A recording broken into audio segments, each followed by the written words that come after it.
It's a story about an entrepreneur, the father of a friend of mine, who literally helped anyone at any time with anything that he could possibly help them with. And my friend, who's British, Pakistani originally, now lives in Malaysia, flew to the UK to attend his father's janazah. And he says thousands and thousands of people showed up at his father's janazah, and he had no idea who these people were. And he's like, my father's body was released because in the UK there's a mandatory autopsy that's done when a person dies. Muslim or not, they have to do it, right? I know the laws are changing now. But subhanAllah, he says, the body of my father was released very quickly and we found it strange.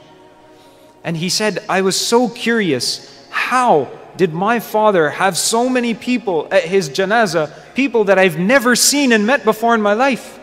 So he said, he's telling me this personally, in person, face to face. He says, I went to meet certain people at the janazah and I just asked them, how did you know my father? And one of them says, you know, I was sitting in the masjid one day and I was making dua to Allah. I wanted to get married, but I didn't know how I could even pay for a nikah.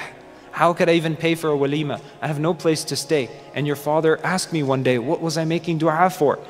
And I told him, and he says, it's okay. Arrange your marriage, I'll pay for everything, and I'll put you in an apartment. Then another person, he goes and he asks him, he says, you know, how did you know my father?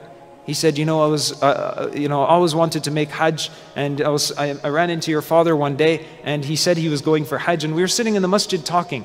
And then he said, you know what? Why don't you come with me? You seem like a nice guy. I need someone to come with me because they're getting old, right?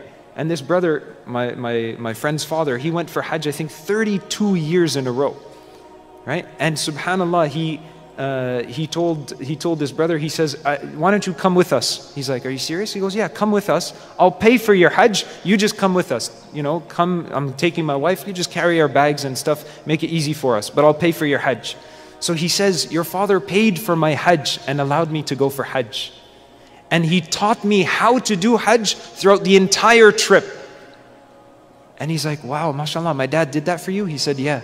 And he goes, I'm the doctor who, when I pulled open the drawer and I saw your father's body there in the morgue of the hospital, I began to shed tears because I saw the man who paid for my Hajj. The man who taught me how to even perform Hajj while we went for Hajj.